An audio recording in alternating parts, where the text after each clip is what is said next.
당신의 그 섬김이 천국에서의 같이 빛나리. 우리 찬양드립니다. 당신의 그 섬김이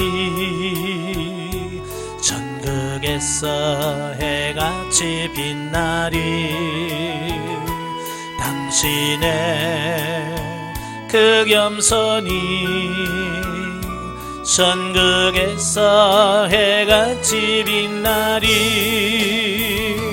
당신의 그 믿음이 천국에서 해같이 빛나리. 당신의 그 충성이 천국에서 해같이 빛나리. 주님이 기억하시면 좋가리. 예수님 사랑으로 가득한 모습, 천사도 흠모하는 아름다운 그 모습, 천국에서 해같이 빛나리. 당신의 그 순종이 천국에서 해같이 빛나리. 당신의 그 사랑이 천국에서 해같이 빛나리. 당신의 그 찬송이 천국에서 해같이 빛나리. 당신의 그 언신이 천국에서 해같이 빛나리. 주님이 기억하시면 좋가리. 예수님 사랑으로 가득한 모습, 천사도 흠모하는 아름다운 그 모습, 천국에서 해같이 빛나리. 아멘. 기도하겠습니다. 은혜로우신 아버지, 우리의 순종이, 우리의 섬김이 천국에서 해같이 빛난다는 찬양을 드립니다. 정말 우리가 영성훈련을 통해서 변화훈련 성장 성숙되어 정말 하나님 앞에서 인정받을 수 있는 우리가 되어지게 하옵소서. 오늘 영성적 신분에 대한 부분을 나눌 때에 그 말씀이 실제가 되어지게 하시고 우리 삶 속에서 그렇게 사라져지는 은혜가 있도록 도와주옵소서.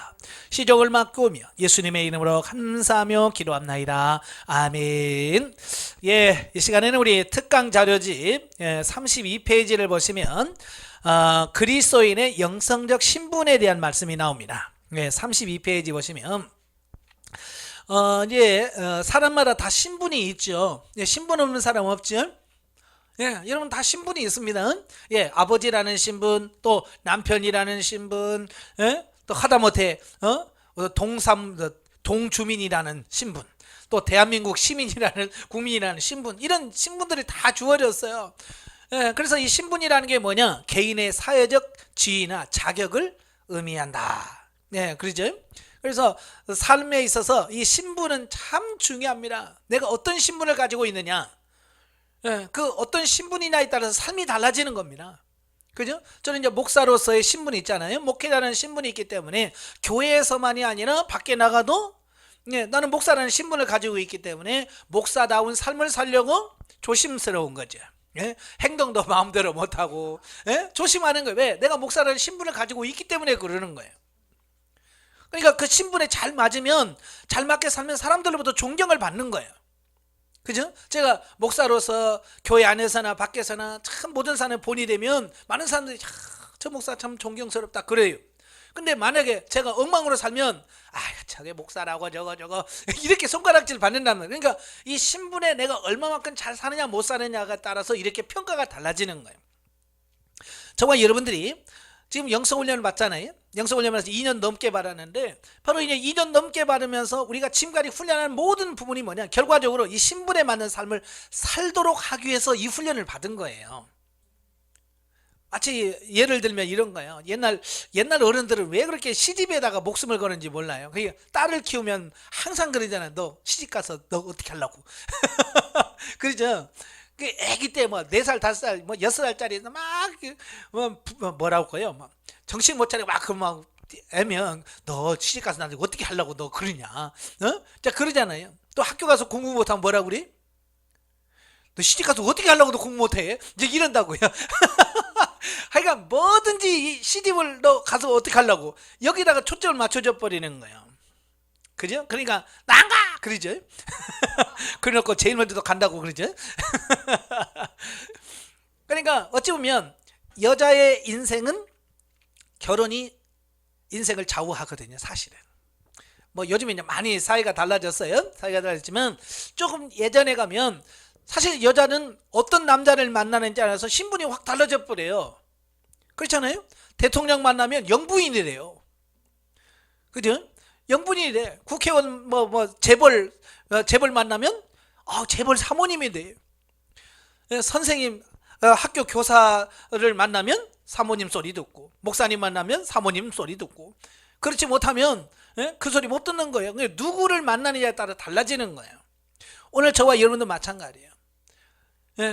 어떻게 지금까지 훈련하면서 내가 어떻게 그 신분을 사는 삶이 얼마나 중요한가라고 하는 부분을 보게 돼요.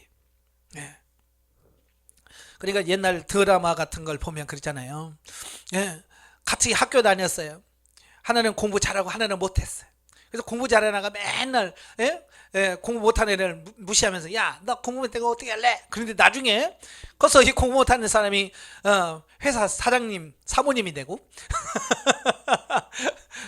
이 공부 잘했던 친구는 그 과장 사모가 된 거예요.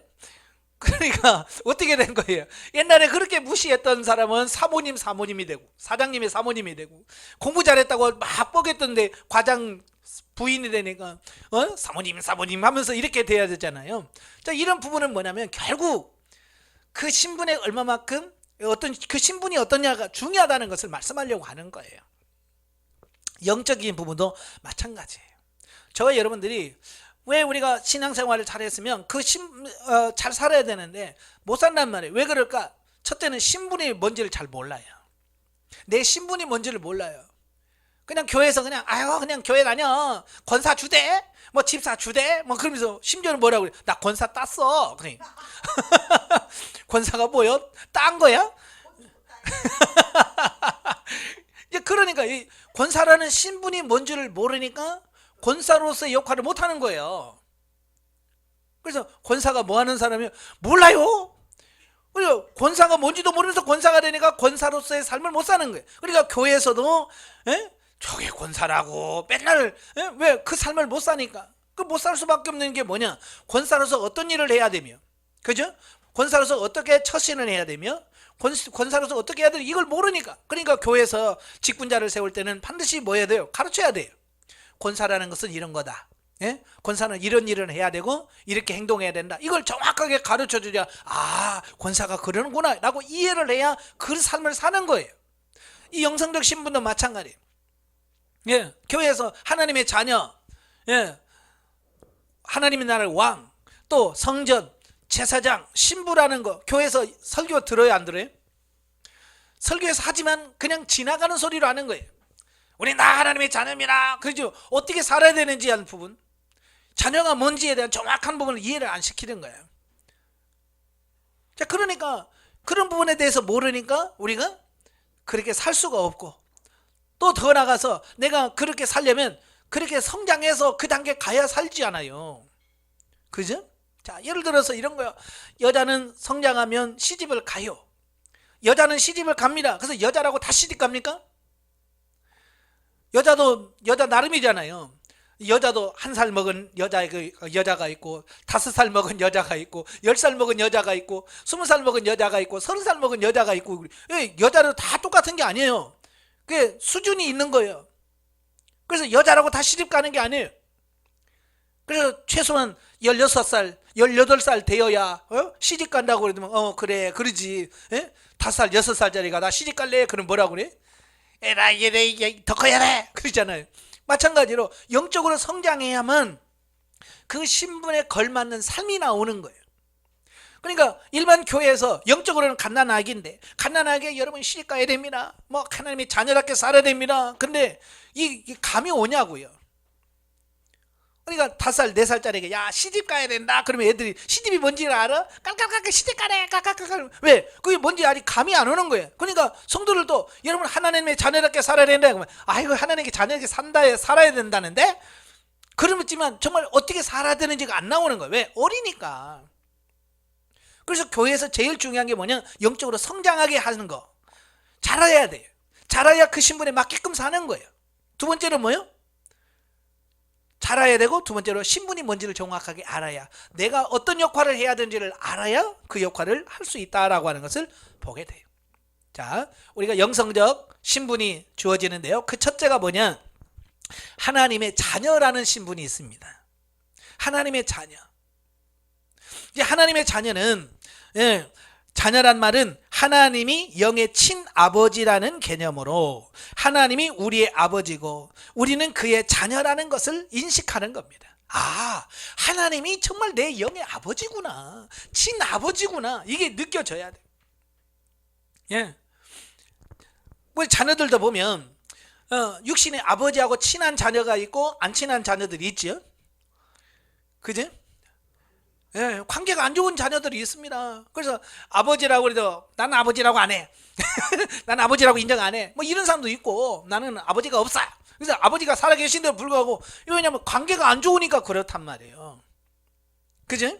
그러니까 영의 하나님이 나의 아버지다. 예? 그럼 나는 그의 자녀라고 했을 때는 뭐 해야 돼요? 관계가 어떠해야 되는 거예요? 좋아야 된다는 얘기를 하고 있는 거예요. 그러니까 세상에서 제일 가까운 사이가 아버지와 자녀가 아니에요. 그죠? 그래서 아버지와 내가 친해지고 정말로 편하고 서로 교제가 되고 교통이 되어지고 대화가 되어지고 이래야 되거든요. 근데 우리 한국 사회는 뭐냐면 옛날에는 아버지가 너무 높았어요. 그죠? 그래서 딸은 아버지하고 대화를 못해요. 아버지를 아버지라고 부르지도 못하고 저쪽 구석에서 서가지고 여러 개 사는 게 그런 거예요. 그러니까 그런 삶을 살다가 교회 와서 하나님을 아버지라고 그러니까 아버지가 어떻게 되게요? 빨리 느껴지는 거야. 무서운 거야. 심지어는 제가 만난 중에서 하나님을 아버지라고 부르기도 싫대.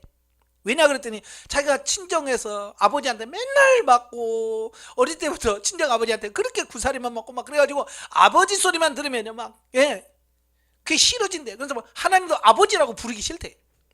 그냥 아버지 소리만 들으면 그냥 그게 그 안 좋은 감정들이 막 밀려와서 하나님도 미워진대. 그러니까 하나님도 아버지라고 안 부른대.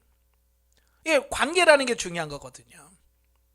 예, 그래서 하나님이 영의 친아버지로 느껴져. 그러니까 하나님이 다 친하게 느껴지고 그래서 하나님 앞에 대화하고 싶고 교제하고 싶은 어떤 그런 부분을 얘기하고 있는 거예요. 그래서 우리는 하나님의 자녀라는 긍지와 확신을 가져야 한다. 네. 그래서 하나님이 나의 아버지고 나는 그분의 자녀라는 이런 확신을 가지셔야 돼. 그래서 하나님께서 우리에게 성령을 부어주시고 이걸 확증시켜주고 보증으로 성령을 주셨다는 거예요. 자, 우리가 예수를 믿을 때 양자의 영을 바꿔서 아바 아버지로 부를 수 있다는 말은 우리가 믿기 때문에 하나님의 자녀가 되었다는 것이 아니라 원래 하나님이 택하신 자녀였기 때문에 아버지로 부를 수 있다는 뜻이다. 네. 그러니까 내가 예수 그리스도를 믿고 그때 하나님의 자녀가 된 것이 아니라 이미 태어나기 전에 하나님은 우리를 하나님의 자녀로 택정하셨다는 겁니다. 에베소 1장 4절에 그러지? 예, 내가 너희를 창세전에 택정하셨다는 거예요. 그래서 하나님이 택정했기 때문에 내가 교회에 나온 거예요. 어떤 분은 그래요. 교회 어떻게 신앙생활을 했어요? 제가 스스로 제 발로 걸어갔습니다 라고 이렇게 말을 자신 있게 나는요 제 발로 걸어갔어요. 근데요 내 발로 걸어간 것 같지만 하나님께서 이미 태초에 창세전에 나를 택정해 놓았기 때문에 내 발로 걸어간 거예요. 예, 그 하나님의 택하심이 없었다면 지 발로 못 갑니다. 누가 떼매러 가도 안 돼요. 예. 한번 전도하기 정말 그 안 믿는 사람은 아무리 해도 안 믿잖아요. 예. 택하지 않은 사람은요 그거 안 돼요. 참 그 임종 직전에까지 어떻게든 이 영혼 구원해 보려고 그냥 아멘만 해요. 아멘만 하면 천국 가요. 예수 믿음 아멘은 안 해서 근데 그 아멘을 안 해. 죽어도 안 하더라고요. 그걸 보면 하나님의 택하신 백성과 거룩하지 않은 백성들이 이렇게 다르구나. 예. 자, 이걸 알게 되죠. 자, 그래서 원래 그러므로 하나님께서 마귀에게 빼앗겼던 우리를 되찾기 위해서 예수님의 피값을 주고 마귀로부터 우리를 건져낸 것이다. 그러니까 우리는 태초부터 창세전에 하나님 우리를 택정하셨어요. 우리 하나님의 자녀로. 근데 뭐요? 우리가 마귀에게 빼앗겼다는 거야. 예, 마귀에게 빼앗겼어. 근데 하나님께서 예수 그리스도를 통해서 빼앗겼던 우리를 어떻게 해요? 다시 몸값을 주고 사오는 거예요. 이게 구원이라고 하는 거예요. 참, 여러분이 자녀들 유괴 안 당해봐서 모르시죠? 저도 잘 몰라요.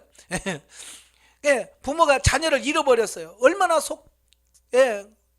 속상합니까? 그죠? 가끔 보면 뭐 딸을 몇십 년, 20년 전에, 30년 전에 잃어버린 사람, 지금도 시간이 흘러서도 어때요? 그 딸을 그리워하면서 찾고 다니는 분들 많잖아요.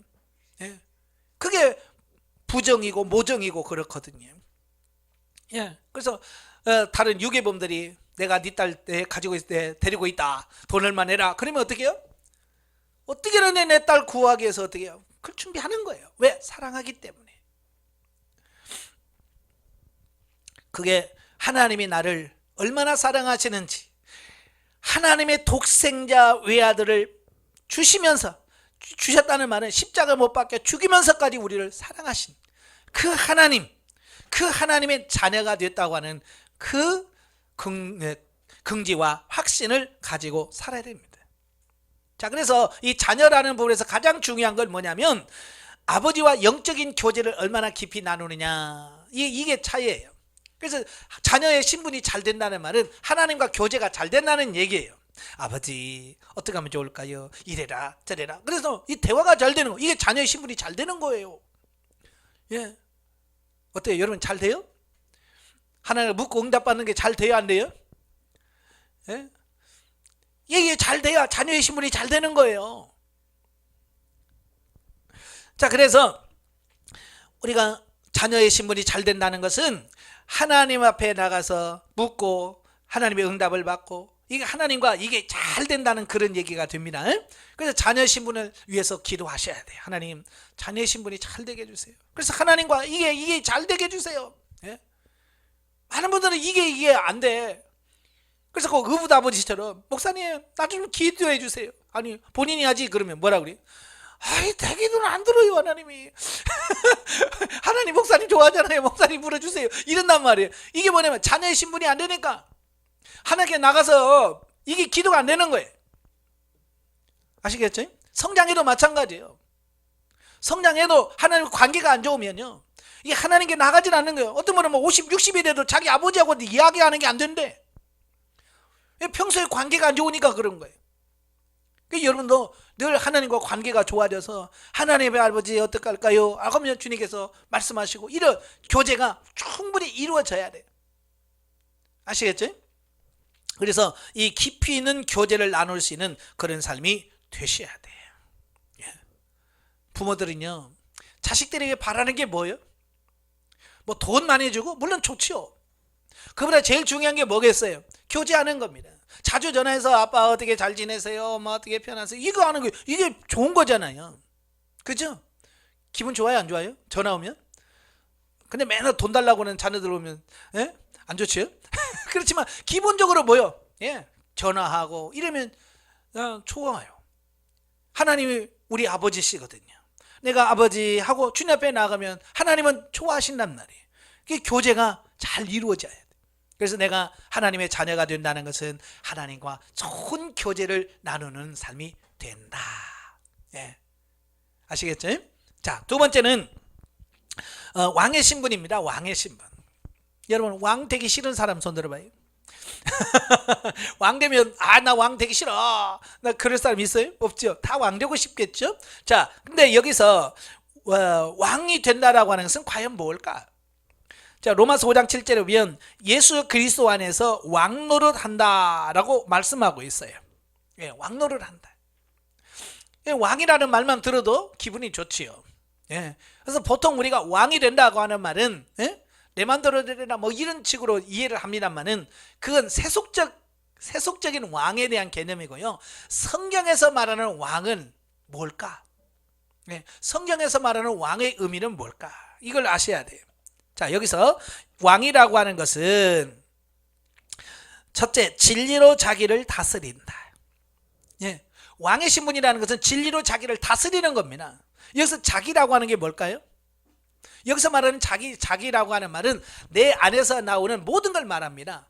내 자부터 자에서 나오는 모든 것, 쉽게 말하면 감정, 혈기, 미움, 게으름, 이런 거죠. 내 안에서 나오는 모든 것을 다스리는 것, 이걸 자기를 다스린다라고 말합니다. 하나님께서 우리에게, 여러분에게 이 왕권을 주시는 것은 너를 다스려, 이 이야기거든요. 근데 보통 보면 이 자기를 다스려요, 못 다스려요? 못 다스립니다. 성질나면 어떻게 해요? 못 참죠. 이걸 관리를 해야 되거든요. 성질날 때 하나님, 이거 성질나네요, 이거 주님 다스리게 해주세요. 이렇게 해서 이 자기를 다스려야 되거든요. 성질을 다스려야 돼. 근데 이 성질을 다스리는 게 아니라 성질을 내. 이게 왕의 신분이 안 돼서 그래요. 아시겠죠? 왕의 신분이 되면, 성질 나면 성질을 다스려요. 화가 나면 화를 다스리고, 미운 마음이 생기면 미운 마음을 다스려. 근데 이 왕의 신분이 안 되면 미우면 다 미워하고, 싫으면 다 싫어하고, 성질내면 다 성질내고. 그러니까 다른 사람한테 뭐야, 똑같네. 성질낼 거 다 내고 다 하면 다를 게 뭐 있어요. 왕의 신분이 안 되기 때문에 그러는 거예요. 오늘 교회 다닌다고 하면서 성질낼 거 다 내고 다 그러잖아요. 그러니까 오직 가면 당신 권사 맞아? 그러잖아요. 그죠? 당신 장로 맞아? 왜? 최소한 이걸 다스릴 줄 아는, 다스릴 줄 모르니까 다스리를 못하는 거예요. 왜? 다스리려고도 힘이 있어야 다스리죠. 그렇잖아요. 다스리려면 힘이 있어야 돼요. 힘 없는데 다스려? 말 안 듣죠. 예를 들어서 이런 거야. 남편이 나보다 힘세. 근데 남편보다 앉아. 그러면 남편이 앉겠어요? 무슨 소리야? 이렇게 나오죠. 왜? 내가 힘이 약하니까. 그죠? 근데 내가 힘이 센 사람이 앉아. 그러면 알았어요. 그거 앉잖아. 이 힘이 있어야 되는데, 그 왕권, 나중에 말하죠. 왕권이 있어야 돼요. 왕의 힘이 있어야 돼요. 대통령도 그러잖아요. 힘 있는 대통령이 있고 힘이 없는 대통령이 있어요. 그래서 힘 있는 대통령은 뭐예요? 다 끌어가고 쫙 끌어갑니다. 근데 힘이 없으면, 대통령이 힘 없으면요, 뭘 하자 그러면 여차 밑에서 못해 안 해. 그리고 안 가는 거야. 우리가 보통 이제 대통령들의 말기가 되잖아요. 우리나라 5년 임기인데 이제 4년 지나고 5년째 되면 말 안 들어요. 국무위원도 안 들어. 이거 합시다 그러면 눈치 슬슬 보고 이제 1년밖에 안 남았는데 그러면서 말 안 들어요. 다음에 누가 될까? 누구 밑에 가야 되나? 이러고요. 밑에서는 그렇게 하지 말 안 들어요. 왜? 레인덕 현상이 일어나서 그래요. 왕권도 마찬가지예요. 이 왕의 신분이 확 회복이 되어야, 성질났어요, 죽어. 그러면 성질이 푹 꺼져요. 못 내. 저도 원래 혈기가 많잖아요. 혈기가 많은데 그것 때문에 참 많이 울었어요. 하나님, 나 혈기 좀 처리시켜 주세요. 혈기 십자가에 처리시켜 주세요라고 그렇게 기도하면서 몸부림을 쳤어요. 그러니까 어느 순간에 보니까요, 이 혈기가 점점 줄어들더라고요. 근데 어느 순간 딱 되니까요, 혈기가 아예 이 속에서요 안 나와버려. 또 세상에 살다 보면 혈기를 내야 될 때도 있잖아요. 그죠? 너무 혈기가 빠지니까 성질 내야 될 때도 혈기가 안 나와. 너무 빠지니까. 하나님께서 거기까지 경험시켜 주시더라니까요. 그래서 예를 들어서 우리 애들이 잘못하잖아요. 잘못하면 교육상 일로 봐. 너 그러면 안 된다. 이건 나쁜 짓이야. 안 돼. 하지마. 라고 해야 되는데 그 말이 안 나오는 거예요. 이 속에서 하지마. 근데 웃음이 막 나와. 혈기는 아니더라도 그래도 하지마 하고 좀 이렇게 해야 아빠 권위가 서고 이게 됐네. 하지마. 이렇게 되는 거야. 혈기가 안 나오니까. 그러니까 이게 안 되는 거예요. 그래서 애들한테 특별히 말하려면 방에 가서, 나 지금 오늘은 내가 혈기 좀 내야 돼. 시동을 걸고도 참아. 그래서 웃음을 참고 가서, 나 하지마. 그래도 막 웃음 나와. 그러면 하지마, 알았지? 그거 빨리 방에 들어가서 막 웃어. 그 앞에서 웃으면 안 되잖아요. 막 뭐라고 하다 웃으면 애한테 교육이 안 되잖아요. 하나님께서 저를 거기까지 가게 경험을 시켜주시더라고요. 예. 이게 왕권이 회복이 되면 그렇게 다스려져요. 옛날에 뚜껑 열린다고 그러죠. 와, 뚜껑 열리네. 겨울 못 참겠다는 얘기죠. 그럼에도 불구하고요, 아버지, 그러면요 마치 압력밥솥에 김 푹 빠지듯이 그냥 혈기가 푹 빠져나가요. 그래서 쑥 빠져요. 그게 뭐냐, 왕권이 회복이 돼야 돼. 그리고 영성원의 말은 이 왕권이 회복이 안 된 사람들은 그걸 못 참아. 그래서 여전히 뭐요, 아직도 성기를 뿌락뿌락 내면서 그러면서 살고 있는 게 뭐냐, 아직 왕권이 회복이 안 됐어. 그래. 그분은 어떻게 해야 돼요? 기다려줘야 돼. 좀 기다려주고 이 왕의 신분을 할 때까지 가서 하나님께서 그의 왕권을 회복해서 할 수 있도록 해주셔야 그게 가능하더라라는 겁니다. 아시겠죠? 그 다음에 두 번째는 뭘 다스리냐? 죄를 다스립니다. 죄. 자, 여러분도 죄를 지을 때 매일 같은 죄를 지어요? 매일 새로운 죄를 지어요? 예? 그렇죠. 보통 보면 죄를, 똑같은 죄를 똑같이 계속 짓습니다. 오늘 짓고 아버지 죄송해요 그러고 또 이제 가서 또 짓고 아버지 죄송합니다 그러고 반복해서 짓단 말이에요. 왜? 그걸 다스릴 수는 힘이 없기 때문에 그러는 거예요. 그죠? 근데 그렇죠. 죄를 다스려야 돼. 죄를 못 다스려. 그러니까 계속 나오는. 근데 이 왕권이 회복이 되면 죄를 다스려집니다. 그 죄가 끊어져요. 예. 그래서 내가 이런 거 하면 안 돼 라고 할 때 탁 끊어지는 거야. 예를 들어서 도박 같은 경우도, 예? 왕권이 딱 회복되면 한순간에 그냥 그게 뚝 끊겨요. 근데 이 왕권이 없으니까 오늘은 그만해야지, 오늘만 해놓고 또 내일 가서 또 오늘만. 이게 뭐냐면 이 왕권이 없어. 힘이 없어요. 그러니까 말을 안 듣는 거예요. 그 죄가 끊겨지는 겁니다. 그 다음에 세 번째가 환경을 다스립니다. 사람은 이 환경의 지배를 받거든요. 그죠? 그래서 환경이 좋으면, 예? 뭐 다 하고, 환경이 나쁘면 푹 죽어가지고, 예? 기가 죽어서 사는 거. 이게 뭐냐면 환경을 다스리지 못하고 도리어 환경에 내가 치여서 그래요. 참 저도 예전에 많이 그랬거든요. 남자들은 힘이 어디서 나오냐면 지갑에서 나오는 거거든요. 남자의 힘은요 지갑에서 나와요. 그래서 지갑에 돈이 두둑하면 힘이 나고, 지갑에 돈이 없으면 이렇게 위축이 되는 거예요. 이거예요. 예? 근데 하나님께서 이 환경을 초월하게 되니까 지갑에 돈이 있든지 없든지 상관없이 그냥 평안하고, 불안하거나 그런 것도 없이, 뭐 돈 있다고 막 그런 것도 없어지고, 예? 돈 없다고 또 막 너무 기주고 그것도 아니고, 환경을 초월하는 겁니다. 예? 갑자기 어려운 상황이 와도 그냥 무덤덤하니 그걸 탁탁탁탁 진행해 가는 겁니다. 예? 예를 들어서 이런 겁니다. 예?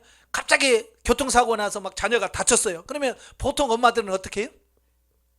난리 나죠. 심지어 어떤 사람은 까무러쳐 버려요. 애가 교통사고 났대. 깨물어 버려. 왜냐하면 그 환경을 자기가 극복을 못하고 그걸 그냥 까무러쳐 버리는 거야. 환경에 처해는 거야. 근데 그 상황에서도 그래요? 어딘데? 이렇게 차분하게 그걸 요동하지 않고 그냥 알았어요. 아니 알겠습니다. 가서도 괜찮니? 하면서 그냥 그 환경을 완전히 초월해서 흔들리거나 없이 이걸 하라가는 거예요. 예. 어떤 분이 저한테 상담하면서 그래요. 영성 물기를 참 잘했어요. 그래서 아니 왜요? 어머님이 갑자기 돌아가셨대. 예. 젊으신데 갑자기 돌아가셔서. 근데 이 감정이 막 동요하지 않고요. 자기도 그렇게 자기가 담담할 줄 몰랐대. 자기 어머니가 돌아가셨는데도 여기서 담담하게 해서 그 모든 걸 다 처리했다는 거예요. 그걸 보면서 자기가 놀랬대. 자기가 원래 그런 사람이 아닌데. 예? 그 성장하니까 왕의 신분이 되니까 그 감정도 이런 환경으로 다 다스려서 잘 되는 이런 부분을 보게 돼요. 그 다음에 마귀를 다스립니다. 예, 이 왕의 신분이 아니면 마귀들이 와서 장난치거든요. 예, 그런데 이 왕의 신분이 있는 마귀들이 오면 물러가라! 그럼 물러가 버리는 거예요. 예, 예수님이 그러잖아요. 사탄아 물러가라! 그러니까 물러가잖아요. 예, 그게 왕권이에요. 바로 이런 왕권이 형되면 첫째 자기를 다스려, 그 다음에 죄를 다스리고요, 그 다음에 환경을 다스리고, 그 다음에 마귀를 다스려요. 바로 이게 성경적 왕권이라고 말씀드릴 수 있습니다. 근데 보통 왕이라고 하는 것은 사람들을 지배한다는 개념에서 세상 왕이라고 여기는데요. 그게 절대로 아닙니다. 세상의 왕과는 전혀 다른 왕이에요. 그래서 마태복음 20장에 보면 예수님께서 예루살렘으로 올라가시잖아요. 십자가 지시기 위해서. 근데 세베대의 두 아들 요한과 야고보가 자기 엄마까지 끌고 와가지고 로비를 합니다. 그래서 엄마가 뭐라고 그래요? 예루살렘 올라가실 때 올라가서 하나는 우리 우편에, 하나는 주의 좌편에 좀 앉혀지게 해주세요. 이런 거거든요. 그러니까 하나는 우의정, 하나는 좌의정. 그러니까 높은 자리 두 아들을 달라는 거죠. 그때 예수님 뭐라고? 너희는 내가 마시는 잔을 네가 모르는구나. 그래서 뭐라고 그래? 세상의 왕들은 다스리고 이런 거지만 하나님의 나라는 섬기는 자가 큰 자다. 왕의 개념을 완전히 바꿔버렸어요. 그래? 네가 세상의 왕이 되고 싶어? 그러면 섬겨. 섬기는 자가 하나님 나라에서 큰 자가 되는 거야. 그래서 어찌 보면 왕이라고 하는 것은 뭐냐? 이제는 뭐 호통치고 여봐라 그게 아니에요. 다른 사람을 섬기고 희생하고, 이게 왕의 신분이라고 하는 거예요. 우리가 영적인 왕됨의 진리 지식을 바르게 알아야 할 뿐만 아니라 주님께서는 만왕의 왕으로서 영적 세계뿐만 아니라 광대한 우주 만물을 그의 손으로 직접 다스리고 계심을 폭넓게 인식해야 한다. 그러니까 예수님의 왕권과 우리의 왕권은 차이가 있어요. 자, 그러므로 예를 들어 본문의 왕이라고 하는 말은 진리로 자기를 다스리고 죄를 다스리고 환경을 다스리고 마귀를 다스린다는 뜻인데, 이 사실을 알고서 실제로 이것이 우리에게 가능하도록 모든 것을 예비하신 하나님의 사랑이 참으로 놀랍다. 그래서 결국은 누려짐이라고 하는 것은 뭐냐? 얼마나 왕권이 잘 형성이 됐냐 안 됐냐 이걸 따라서 달라지는 겁니다. 그래서 왕권이 잘 잠시 살면 성장해서 참 누립니다. 어떤 상황에 돈이 없어서 누리고 뭐래도 행복하게 막 누립니다. 근데 이게 안 된 사람은 맨날 마귀한테 쫓기고 눌리고 환경에 쪼들리고 막 자기한테 져서 자기도 못 이기고 막 감정에 치고 그러니까 뭐 재미가 있겠어요? 세상 살만 안 나죠. 그렇잖아요. 예. 우리 여성분들은 맨날 남편한테 구박이나 받고, 그러면 기 펴겠어요? 못 피겠어요? 기 못 피죠. 마찬가지로 영적으로 기를 못 핀단 말이에요. 맨날 치면. 그래서 우리가 영적으로 승리해야 될 줄로 믿습니다. 그래서 왕권이 강하면 누려집니다. 누려지요. 그래서 성경에 여러 왕들이 나오잖아요. 사무엘 상하, 열왕기 상하에 보면 그 역대 왕들이 엄청나게 많아요. 그 많은 왕 중에서 어떤 왕들은 참 누려지고 잘 사는 왕이 있어요. 근데 어떤 왕은 막 맨날 전쟁에 치고 쫓겨서 나중에 반역당해서 신하들한테 죽임당하고 그러거든요. 그게 문제가 뭐냐? 왕권이라는 문제예요. 근데 왕권은 어디서 나오냐? 돈에서 나온 거 아니에요. 하나님과의 관계에서 나와요. 아시겠죠? 그러니까 여러분이 왕권이라고 해서 목소리 크다고 왕권이 되는 게 아니에요. 하나님과의 관계에서 왕권의 힘이 나오는 거예요. 그래서 성경에 보시면 유다 왕들이 많지만 유다 왕 중에서 그래도 큰 소리 치면서 나라를 부강하게 만든 왕들을 보세요. 한결같이 뭐가 돼? 하나님과 관계가 좋아요. 하나님을 잘 섬기고요. 하나님을 잘 믿어.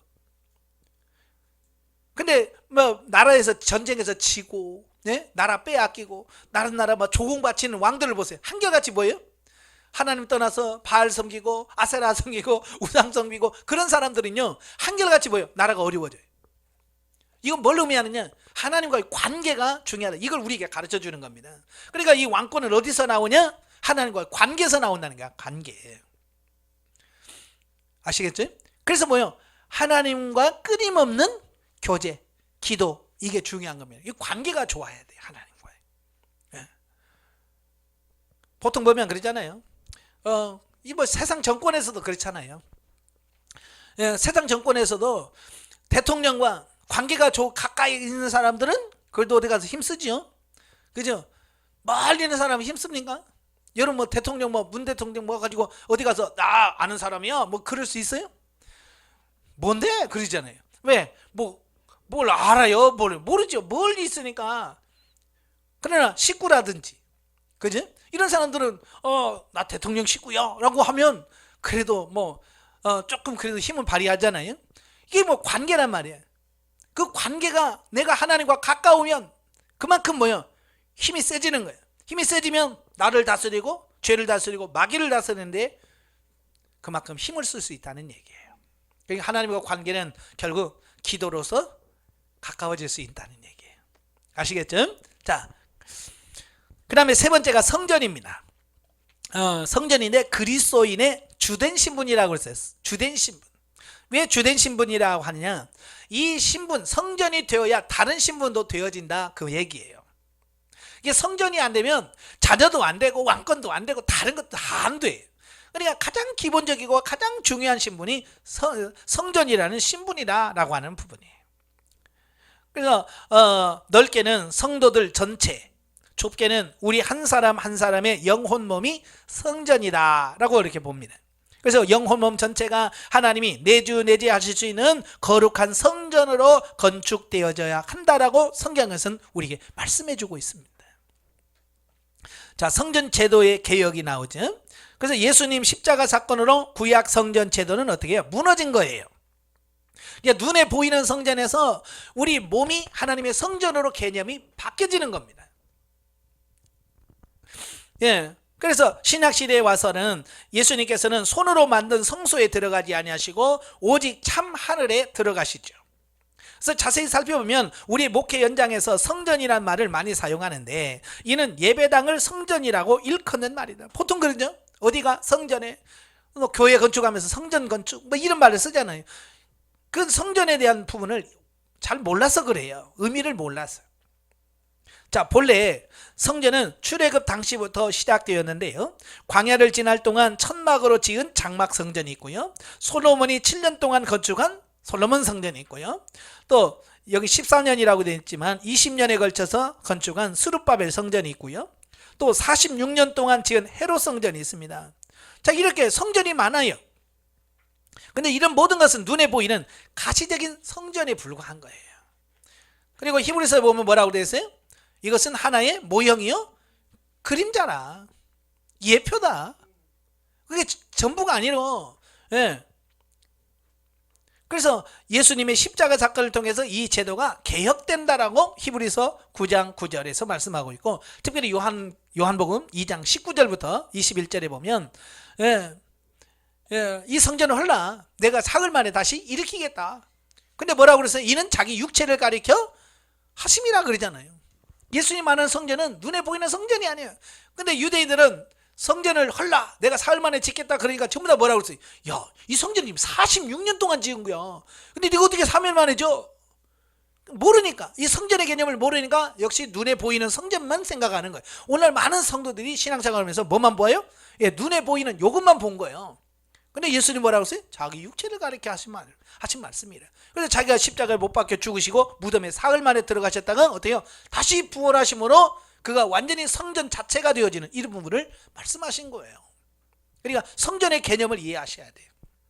예, 그래서 너희들이 죽인다고 해도 나는 3일 만에 부활할 거다 라는 말이고, 또 주님이 오신 목적은 율법의 제사제도를 복음 제사제도로 개혁하러 오셨다라고 하는 의미를 갖기 말씀하고 있는 겁니다. 쉽게 말하면 성전 제도가 바뀐다는 얘기입니다. 그래서 하나님은 손으로 지으신 곳에 계시지 않으시고 이 모든 우주가 하나님의 발등상이라고 말씀합니다. 그래서 구약 성전이 그 백성의 죄된 결과로 무너지기는 했지만 그것은 참 것에 대한 모형과 그림자이기 때문에 마땅히 없어져야 할 것이다. 만약에 눈에 보이는 성전이 진짜라면 성전은 절대로 무너지면 안 돼요. 그죠? 장막 성전 무너지면 안 되고요. 솔로몬 성전 무너지면 안 돼요. 근데 무너졌잖아요. 예. 그럼 왜 무너졌느냐? 하나님은 그 무너지는 걸 통해서 뭐예요? 이 눈에 보이는 성전은 이건 무너지는 거야 라고 하는 것을 우리에게 가르쳐 주는 거거든요. 그러니까 이 눈에 보이는 성전은 무너지기 위해서 있는 존재래요. 자, 그러므로 짐승을 잡아들이는 성전 제도를 개혁할 필요성이 있었던 것이다. 그래서 예수님은 제사장으로서 자신을 제물 삼아 완전하고 영원한 제사를 하나님께 드림으로 단번에 성소에 들어가셨는데, 이것은 성전을 광의적인 의미에서 볼 때 하나님이 계신 하늘 보좌에 있는 지성소를 의미합니다. 자, 이걸 좀 좁게 말하면 고린도서 3장 16절에 보면 우리가 하나님의 성전이라고 합니다. 이것도 넓게 말하면 성도들 전체가 성전이지만 좁은 의미로 보면 성도 한 사람 한 사람이 성전인 것이다. 즉 성도의 영혼 몸이 성전이다. 그러니까 우리 저와 여러분이 이렇게 모여 있으면 이 가운데 하나님이 함께 하시죠. 그래서 이 모임이 성전이 돼요. 또 이건 좀 넓은 의미고 개인적으로 개개인에게 뭐요? 하나님이 영혼 몸을 성전 삼아서 내 안에 거하신다. 이게 성전이라고 말씀하고 있습니다. 그래서 거듭난 영혼은 신령한 생명이라고 말하면 우리 육체가 영성을 입으면 신령한 능력을 입게 되는데, 그래서 신령한 생명이 신령한 능력에 의해서 우리의 영혼 몸 전체가 하나님이 내주 하실 수 있는 신령한 집으로 건축이 되도록 되어 있다. 그래서 신령한 집으로 건축이 되면 삼일체 하나님께서 우리의 심령 성전에 내주 하신다. 예, 그래서 여러분 훈련 받으면 진리 단계 들어가게 되면 신령한 집을 짓는 단계라고 그랬잖아요. 신령한 집을 짓는 삶이 뭐예요? 내가 하나님의 말씀대로 사라지는 삶이 신령한 집을 짓는 삶이거든요. 그러니까 진리 단계 들어가면 내 삶이 하나님의 말씀대로 사라져요. 그런데 내가 하나님 말씀을 듣고 그 말씀을 하나하나 순종해 갈 때 그때부터 뭐가 돼요? 이래 내가 성전으로 지어져 가는 거예요. 내가 하나님께서 이거 해라. 네. 그래서 그 말씀 듣고 순종할 때 벽돌 한 장이 쌓여져. 예를 들어서 비유적으로 설명하는 거니까. 그래서 예를 들어서 너 누구한테 얼마 심어라. 네, 알겠습니다 하고서 그 말씀 듣고 심어. 그러면 또 벽돌 한 장이 올라가고. 근데 내가 심어야 벽돌 한 장이 쌓여서 결국은 집이 완성이 되어지는 겁니다. 그래서 여러분들이 얼마만큼 하나님 말씀에 순종하느냐에 따라서 성전이 빨리빨리 지어질 수도 있고 지어지지 않을 수도 있는 거예요. 참 집 짓는 공사를 하는 거 보면 참 그 일 잘하는 사람들은 금방 싹싹싹 올라가잖아요. 그죠? 근데 일 못하는 사람들은 표시도 안 나. 제가 그러거든요. 오늘 우리도 마찬가지예요. 어떤 사람은 그냥 훈련 받으면서 하나님 말씀 묻고 듣고 해서 막 그냥 착착착착 순종해 가는 사람이 있는가 하면 어떤 사람은 맨날 못 들어요. 안 물어줘요. 맨날 그러면서 순종 안 묻고 하나님 음성도 못 듣고 순종도 안 해. 그러니까 집이 안 지어지는 거야. 나중에 나 신령한 집이 건축했어요 라고 말하는데 재료가 있어야 뭘 집을 짓죠. 그죠? 집을 지으려면 그 집에 맞는 재료가 있어야 돼요. 어떤 공사를 하면 항상 그러잖아요. 견적을 뽑잖아요. 견적. 그죠? 예를 들어서 집 50평짜리를 짓는다. 그러면 50평짜리 지으려면 벽돌이 몇 장 필요하고 철근이 얼마가 필요하고 무슨 자재가 얼마 들어가고 그래서 총 경비가 얼마 정도 들어간다. 그래서 딱 해서 견적이 나와요. 그죠? 그래서 견적을 보고 오케이 하면 어때요? 거기에 따라서 자재가 공급이 돼야 돼요. 자재가 공급이 되어야 그게 올라가는 거지. 돈은 있어도 자재가 없으면 이게 안 되는 거예요. 그 여러분도 지금 신령한 집을 짓는데 목수는 누구냐? 예수님이 목수가 돼서 여러분이 지금 집을 짓는 거예요. 그래서 목수가 뭐예요? 예를 들어서 벽돌이 지금 100장 필요한데 그러면 어떻게 해야 돼요? 아, 예 하고 벽돌을 갖다 줘야 돼. 그래야 이게 공사가 착착착 진행이 되는 거예요. 예? 저도 교회 지붕 공사 해봐서 알잖아요. 네. 그냥 말 떨어지기자마자 그냥 착착 사다 줘야 공사가 착착 진행되는 거예요. 예? 그러니까 공사가 빨리 끝나는 거예요. 근데 공사가 필요한데 예를 들어서 이런 거예요. 아, 여기 강목이 얼마 필요한데 아, 돈 없네. 그래서 재료를 못 사다 주네. 그러면 어떻게 해요? 그 재료 생길 때까지 놀아야 돼. 그죠? 그러면 그 비싼 돈 주고 인건비 들여서 사람 세워놓고 그 재료를 안 갖다 주면 그 재료 올 때까지 그분 놀아야 돼. 그래서 일이 빨리 끝나려면 말 떨어지기다 무섭게 촥촥 갖다 줘야 돼. 근데 저도 목사지만 어때요? 공사하는 사람들이 아, 못이 필요하다 그래서 즉각 뛰어가잖아요. 왜? 빨리 갖다 줘야 이 일이 진행되니까. 그래서 하나님께서 우리에게, 저와 여러분들에게 이런 거 말씀하시면 아, 예, 아멘하고 빨리빨리 순종해 드려야 돼. 그래야 이게 집이 빨리빨리 지어져요. 근데 순종하지 않으면, 재료가 부족하면 이 집이 안 지어지는 거예요. 예. 그래서 뭐 벽돌, 예를 들어 벽돌 10장 가지고 무슨 집을 짓겠어요? 벽돌 10장 가지고는 개집도 못 져. 그렇잖아요? 벽돌 10장 가지고 계집도 못 져. 근데 그렇게 지어놓고 예수님 하나님 여기 들어오세요. 누가 들어가겠어요? 못 들어가지. 마찬가지로 우리 집이 잘 지어져야 주님이 내 마음에 기쁘게 들어오시는 거예요. 아시겠죠? 그래서 성전으로 잘 지어지셔야 됩니다. 예. 예. 그래서 심령 성전이 건축이 되면 하나님이 내주내지 하신단 말이에요. 그러므로 영과 혼 사이에 개방이 되어서 마음으로 또 하나님과 교제가 할 수 있다 그 말이에요. 그러니까 내주내지 했을 때요, 이제 하나님과 뭐가 나 사이에 벽이 사라져. 내 안에 계시니까. 그래서 내 안에서 주님과 교제가 이루어지는 겁니다. 그러니까 하나님과 나 사이에 어떻게 벽이 없어져서요, 친밀한 교제를 나눌 수 있는 이런 부분이 되어지는 거예요. 예. 참 우리도 그러잖아요. 결혼해서 부부로 살지만 처음부터 벽이 허물어지진 않잖아요. 근데 지금은 연애를 뭐 10년 했니 뭐 몇 년 해서 결혼을 해도 뭐요? 막상 결혼하면 또 벽이 있죠. 그죠? 뭐 그래서 뭐 젊은 친구들 보면 야 방구 텄냐? 뭐 이런 말 하잖아요. 그죠? 여러분 신랑 앞에서 방구 뽕뽕 끼기까지 얼마나 걸렸어요? 이게 좀 시간이 걸리잖아요. 이게 남편하고 아주 친해져서 이제 우리 식구구나. 에? 이런 거 있어야 자유롭게 방구 뿡 끼지. 이게 안 되면 그게 끼면 이거 그러면 이거 어려워요. 이 관계가 안 된다는 얘기거든요. 하나님과 무슨 이야기를 나눌 수 있다는 얘기는 뭐예요? 그만큼 하나님과 사이에 가까워졌다 그 얘기를 하고 있습니다. 그래서 이제 벽이 무너집니다. 벽이 무너지면 이제 하나님과 나 사이에 친밀한 교제가 이루어지는 이런 부분을 보게 돼요. 자, 그래서 이제 성전이 건축이 되어야 그 안에서 뭐가 돼요? 제사장의 사역을 감당할 수 있습니다. 자, 거기 보면 성전, 그리스도인의 주된 신분은 성전이다. 그리스도는 신령한 집을 지어져 삼일째 하나님이 내주내지 하실 때 하나님의 진리의 말씀을 따라 듣고 지켜 행하여 승리의 삶을 살 수 있게 된다.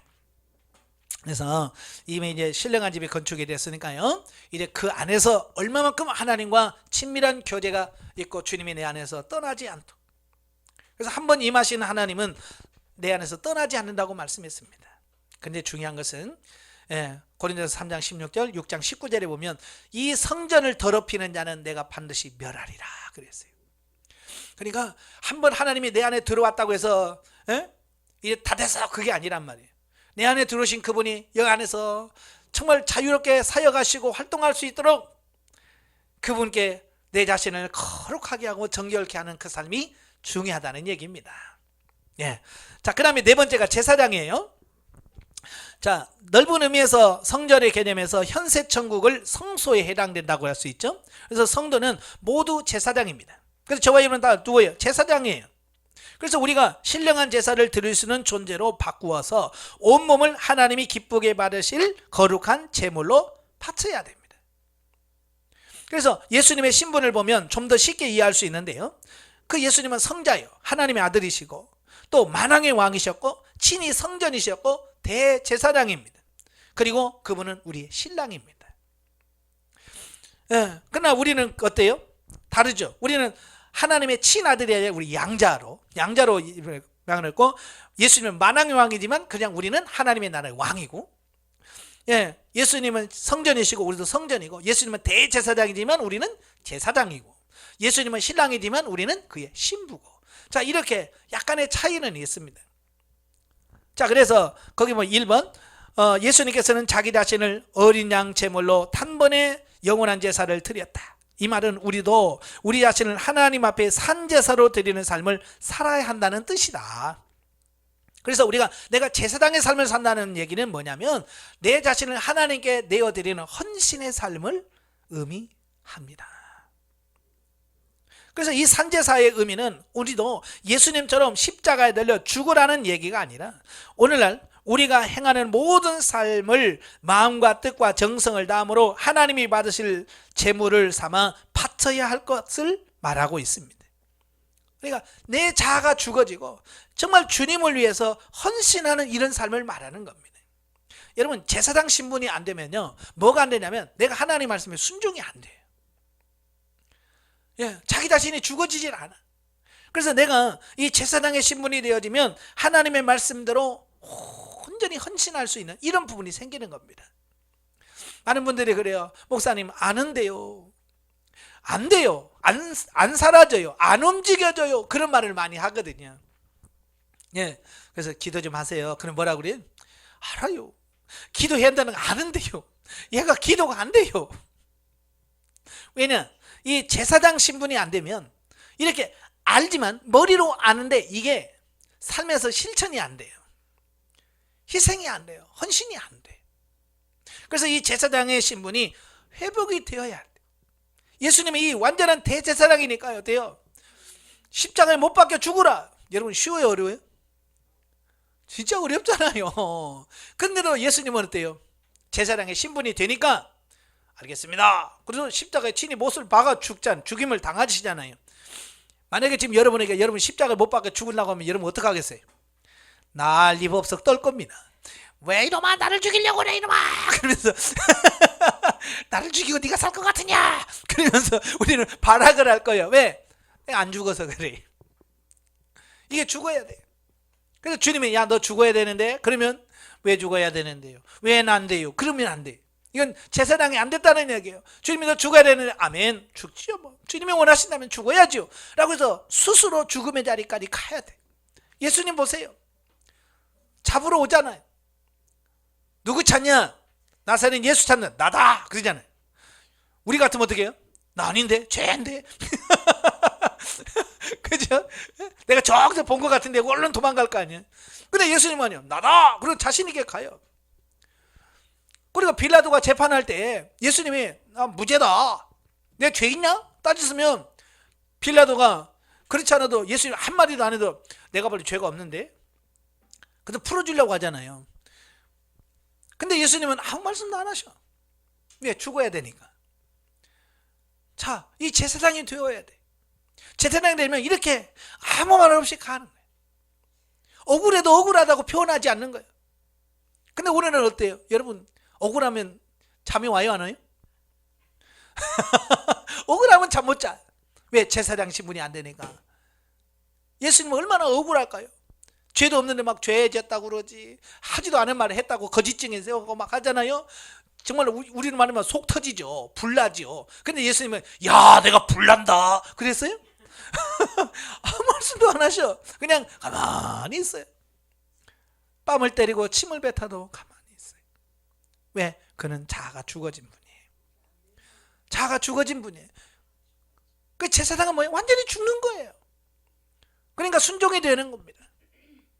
오늘 우리가 내가 죽지 않으면 하나님 말씀에 순종이 안 되는 겁니다. 야 어디로 가라. 왜 가는데요? 너 헌금해라. 왜 하는데요?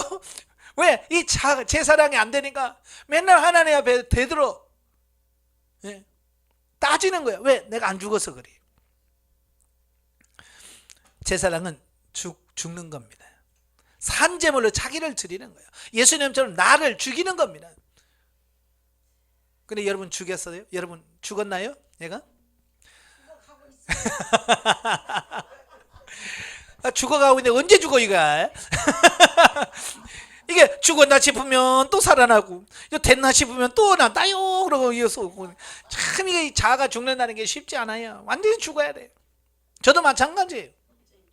다 죽었나 싶으면요 예, 또 살아나요. 또 살아나. 한 대 쳐서 죽이면 또 나오고.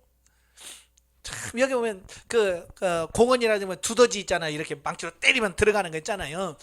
그거가 되고 우리가 한 번 나와서 탁 때리면 걔가 죽었나 싶으면 옆에서 또 나오고 또 때리면 또 옆에서 또 나오고. 이게 자아예요. 계속 우리는 뭐야? 자아를 쳐서 죽이는 그런 삶이 계속해서 돼야지. 한 번 죽었다고 되는 게 아니에요. 예, 약 올리면서 나오지. 여기 찌렁 죽은 자라 찌렁 하면서 뽁뽁 나오잖아요. 이 자아가 계속 나온다면 그 자아가 완전히 죽어져야 돼요.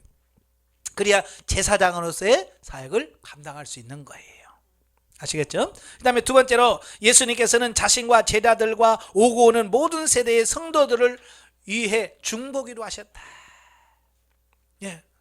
이 말은 제사장은 우리 역시 기도의 삶을 살라는 뜻이다. 예수님은 어때요? 계속 중보기도 하시잖아요. 요한복음 17장 보면 대제사장으로서 그 제자들과 이 땅에 있는 교회와 하나님의 나라에서 중보기도 하십니다. 지금 자기는 십자가에 못 박혀 죽으시기 직전이에요. 여러분 같으면 뭐겠어요? 지금 내 코가 석자야. 지금 내 기도도 못해 라고 말했을 거예요. 그죠? 근데 예수님은 자기보다도 그 영혼들을 위해서 기도해 주는 이런 부분을 보게 돼요. 또한 기도도 자기 육신의 욕망을 위해서 기도하는 것이 아니라 하나님께 물어서 하나님께 기도하는 그 삶. 그죠? 예, 우리 육신은 뭐야? 그저 뭐 잘되고 세상에 잘되는 이게 목적인데, 근데 그게 되면 안 되고요. 하나님께 물어서 어떻게 기도할까요? 그래서 하나님께서 이렇게 기도하라. 예 하고 그렇게 기도해 줄 수 있는 그런 삶이 되어야 돼. 이게 제사장의 삶이다 라고 이렇게 보면 되겠어요. 자, 다섯 번째 신부의 삶입니다. 자, 예수님은 우리의 신랑이라고 그랬잖아요. 그죠? 그러니까 예수님의 신분과 우리의 신분은 유사한 점이 많아요. 자, 아까도 말한 것처럼 예수님은 하나님의 아들이시죠. 우리도 역시 하나님의 자녀예요. 물론 우리는 양자고 하나님은 친아들이시고, 그 다음에 예수님은 만왕의 왕이지만 우리는 그냥 하나님 나라의 왕이고, 그 다음에 예수님은 성전 그 자체고 우리도 성전으로 지어져 가는 우리고, 그 다음에 예수님은 대제사장이고 우리는 제사장이고. 이건 비슷하죠. 근데 예수님은 우리가 다른 점이 있다면 예수님은 우리의 신랑이고 우리는 신부라고 하는 사실이에요.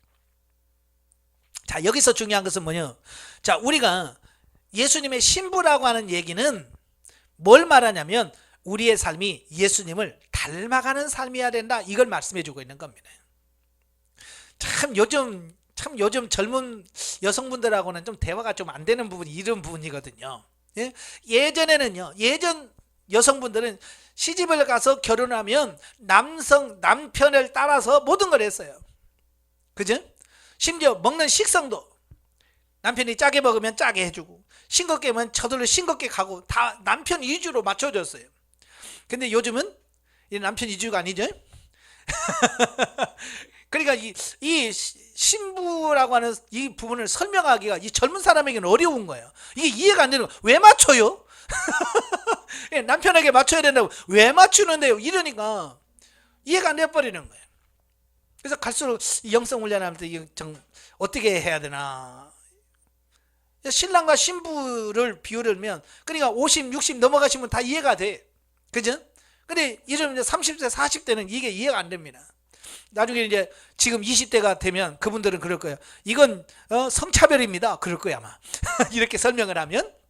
자, 성도들은 예수님을 닮아가는 거예요. 신부는 뭐냐? 예수님을 닮아가는 삶을 말합니다. 어쨌든 그 가정이 평안하다는 얘기는 뭐냐면 신부가 그 집에 들어가서 그 집에 맞추는 거예요.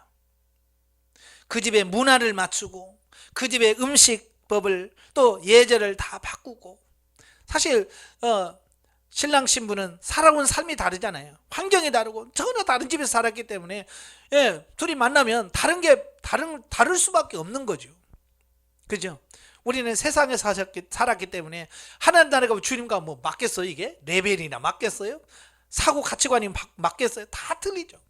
그래서 하나님께서는 우리가 그냥 예수님과 그냥 아무 맞추는 거 없이 그냥 딱 결혼해서 살아봐요. 얼마나 다르겠어요.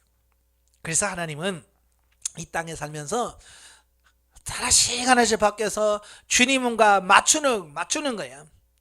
그래서 주님과 맞춰서 나중에 혼인하자는 거죠. 자, 그러니까 우리가 보면 그러잖아요. 연애를 오래 해서 연애를 막 10년이고 계속 이렇게 해서 하면 거의 다 알잖아요.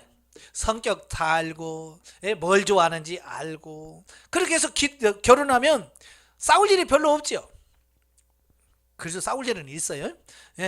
또 같이 살기 전하고 살고 나서 또 다른 점이 또 나오잖아요. 그래도 이렇게 오랫동안 사귀다 보면 그래도 아니까 부딪히는 부분이 그만큼 적은 거예요. 그러나 연애 기간이 하나도 없고 그냥 맞선 보고 한 두 달 만에 결혼한 사람은 정말로 그 사람은 뭔지도 모르잖아요. 성품이 어떤지 성향이 어떤지 전혀 모르잖아요. 그러면 어때요? 처음에는 그냥 아이고 이뻐서 그냥 합시다 그랬는데 얼굴 이쁜 거 갖고 다 되는 거 아니잖아요. 성질 다 나오지, 성격 다 나오지, 성품 다 나오면 아이고 내가 잘못 선택했구나 이렇게 후회가 되면서 싸울 수밖에 없죠. 그죠? 그래서 하나님은 천국에서 부부싸움 하기 싫다는 거예요. 예수님이 예, 그래서 우리 이 땅에서 변화돼 갖고 와라. 이 땅에 살면서 변화돼 갖고 와. 그래야 내가 하늘에서 어린 양이 혼인잔치 할 때니까 변화돼서 와. 그래서 변화가 뭐냐? 예수님을 닮아가는 겁니다. 예수님의 성품을 닮아가는 겁니다. 그래야 예수님과 똑같아야 돼요. 싸울 수가 없지. 그죠? 싸움이라는 건 서로 달라야 싸우잖아요. 근데 똑같으면 싸움이 안 되죠. 그래서 우리가 신부라는 것은 예수님을 닮아가는 거예요. 그래서 신부는 뭐요? 신부 단장한다고 그러잖아요. 자기를 꾸며. 여기서 꾸민다고 하는 것은 베드로전서에 보면 뭐라고 그랬어요? 예? 금이나 은이나 이런 걸로 하지 마라. 예. 너의 마음에 숨은 사람, 온유함으로 이거 내 속사람, 숨은 사람을 변화시켜라라고 말씀하고 있는 거거든요. 자, 신부라는 신부는 영의 새로운 신분으로서 구체적인 의무와 책임이 따른다. 예, 신부라고 하면 그냥 나 신부래 그게 아니라 신부면 신부로서의 의무와 책임이 있는 겁니다. 우리도 그러잖아요. 결혼하게 되면 그냥 아내로 들어가면 그냥 들어가면 됩니까? 아니잖아요. 그 집에 내가 며느리로 들어갔으면 며느리로서의 의무가 있고 며느리로서 해야 할 책임이 있는 거죠. 그죠? 그 일을 잘 감당했을 때 시댁으로부터 뭐예요? 아이고 우리 며느리 참 잘 얻었어. 우리 며느리 참 좋아. 그런 인정을 받게 되어지죠. 근데 아무것도 안 해. 며느리로서 시댁에 뭘 해야 되는 것도 아무것도 안 해. 그리고 맨날 뭐는 달라고만 하고. 그러면 시댁에서 인정하겠어요? 인정 안 하죠. 내가 해야 할 일. 내가 그리스도의 신부로서 내가 그리스도에게 의무와 책임감이 있다는 얘기예요. 내가 할 일이 있어.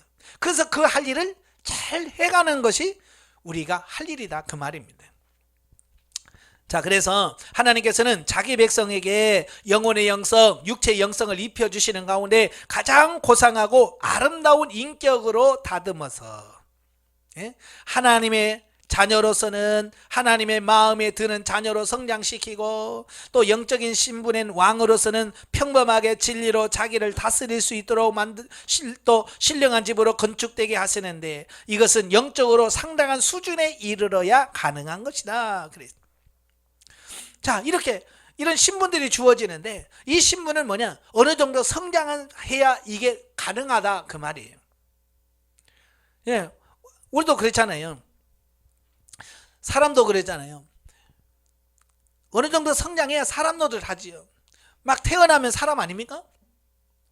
사람이죠. 이년만 응애야 태어났는데 사람이에요. 2살도 사람이고 3살도 사람이에요. 그러나 사람 노릇을 하려면 몇 살 정도 돼야 돼요? 그래도 사람 노릇을 하려면 그래서 시집장가는 가서 좀 이렇게 자기들끼리 살아야 이게 사람 노릇을 하는 거잖아요. 그죠? 마찬가지로 영적인 부분도 성장이 돼서 어느 수준에 들어가야 돼.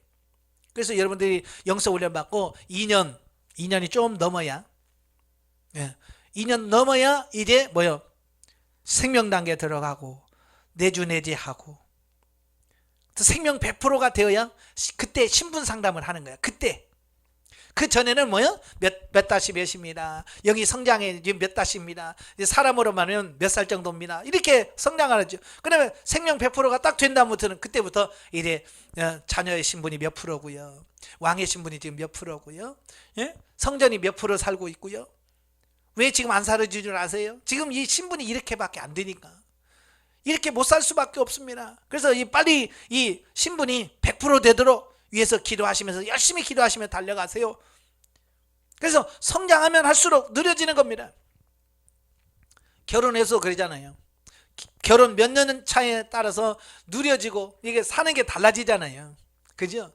신혼부부들은요, 뭐가 그렇게 바쁜지. 예? 그래요. 근데 결혼한 지 한 10년, 20년 된 사람은 느긋하잖아요. 예? 예? 베테랑 되잖아요. 그 정도면.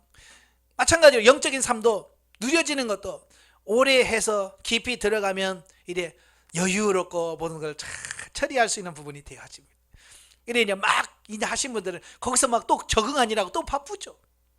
그래서 영적으로 성장하고 깊이 있게 가셔야 돼요. 그러려면 어떻게 해야 돼요? 끊임없이 우리는 성장하고 성숙돼야 됩니다. 예.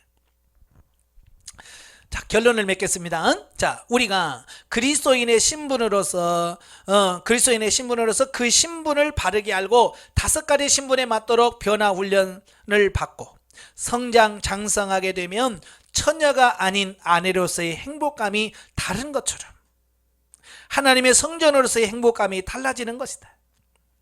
그죠? 사람도 그래요. 처녀로서의 행복 있어요. 그죠? 예, 결혼하기 전에 나름대로 뭐 자기 멋대로 하고 자기가 하고 싶은 대로 하는 그 재미도 있습니다. 없는 게 아니에요. 그러나 결혼하면 이제 그 재미의 수준이 다르잖아요. 그죠? 그러니까 예전에는 자기 옷 사면서 막 자기 이쁜 옷 사면서 너무 이쁘다 좋다 옷 입으면서 행복함을 느끼잖아요. 그냥 결혼하면 그 행복보다는 뭐예요? 이제 남편 옷 사주고 남편이 옷 입고 아이고 멋있네. 내 것이 아니라 남편 건 해주면서 행복감을 느끼는 거. 그러니까 결혼하기 전과 결혼한 이후는 행복감을 느끼는 수준이 다르다는 얘기예요. 아시겠죠? 그러니까 신분으로 살기 전과 산 후에 느껴지는 이 행복감은 수준이 다른 거예요.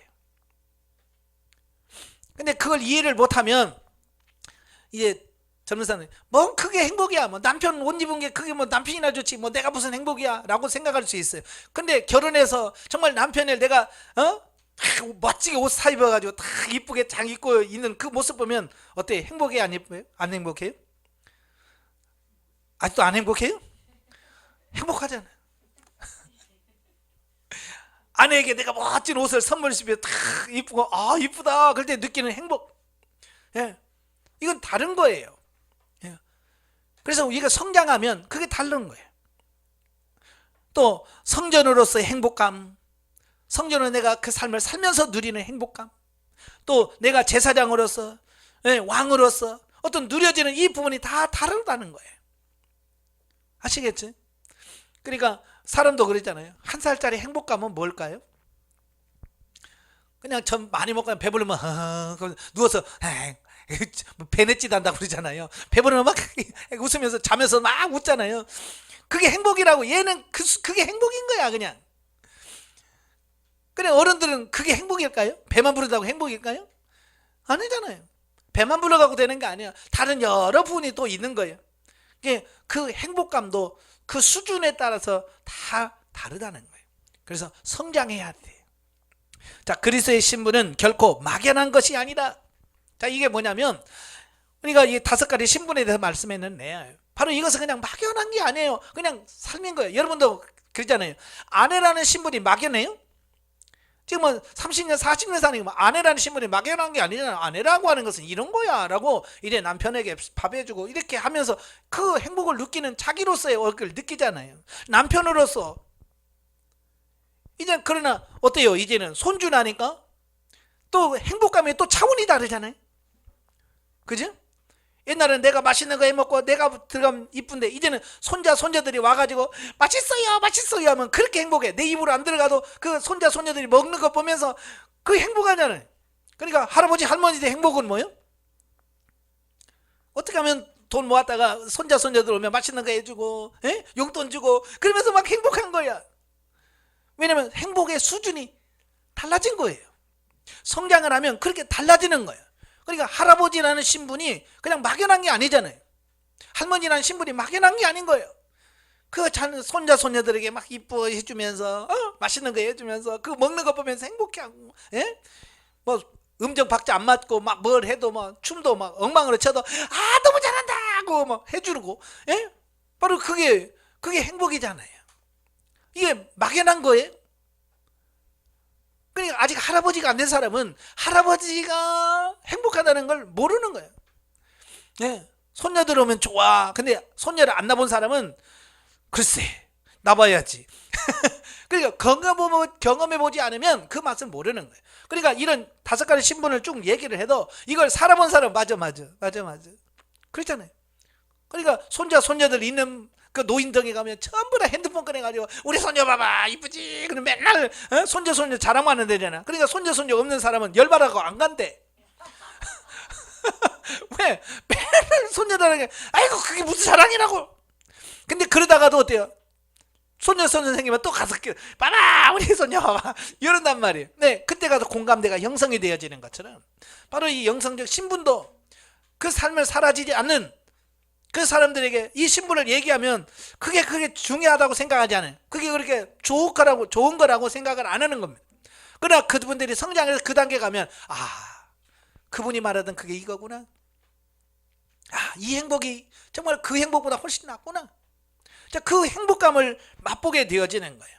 그래서 우리 생활 속에서 평범하게 자기 신분에 맞도록 사는 것처럼 하나님 앞에서 5가지 신분으로 살 때 그것이 영적으로 옳은 행실이 되는 것이며 이것은 세마포를 입는 신부 단장하는 것과 같은 것이다.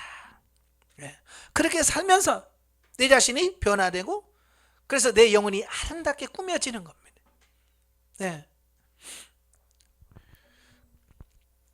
그러므로 우리는 이 땅에서 영원을 준비할 뿐만 아니라 그의 기뻐하심 가운데 그리스도인의 5가지 영적 신분을 항상 느끼며 누리고 살 수 있는 데까지 자라야 할 것이다. 막연한 게 아니라고 그랬어요. 사람이 태어났으면 결혼해서 신혼 초에 행복도 누려보고 자식 키우면서 그 기쁨도 누려보고 손자 손녀들 키우면서 또 손자 손녀 키우면서 그 누리는 행복도 누려보고 그리고 죽어야 후회가 없지요. 태어났는데 그냥 결혼도 못하고 죽으면 이 인생이 뭔지 모르잖아요. 그죠? 인생에 나서 자식은 남았지만 손자 손녀를 안 낳아보면 그 누리는 그 부분을 맛을 못 보잖아요. 영적인 부분도 마찬가지인 거예요. 내가 좀 성숙해서 정말 그 강의하면서 말씀하는 그 부분을 나도 좀 누려봐야 될 거 아니에요. 그죠? 여러분은 더 성장해서 지금 제가 말하고 있는 이 기쁨을 누려보고 맛보면서 아유 권 목사가 하던 그 말이 이 말이구나, 그 행복이 이 행복이구나 라고 여러분도 누려주고 맛을 보아야 될 거 아니에요. 그죠? 그러려면 어떻게 해야 돼요? 부지런히 성장하셔야 돼요. 부지런히 성장하고 성숙해야 그걸 누려지는 겁니다. 그 애들이 그러잖아요. 형 나오더라. 그러면 야야 나중에 커서 와. 그러잖아요. 그죠? 근데 그 아이가 커서 그 단계 가면 예전에 못했던 그런 부분을 할 수 있잖아요. 그러면 어때요? 이게 재밌구나. 근데 형은 그 다음 단계 걸 하잖아요. 그러면 또 형 그러면 너 더 있다 와. 그래서 그 단계 누리려지는 게 다 다른 거예요. 영적인 부분도 단계 누려지는 부분이 다른 거예요. 그래서 빨리 성장하라고 하는 이유는 뭐냐면 단계 누려지는 게 다 다르기 때문에 그런 거예요. 그래서 저도 기대가 되는 게 그거예요. 저도 다 성장한 거 아니에요?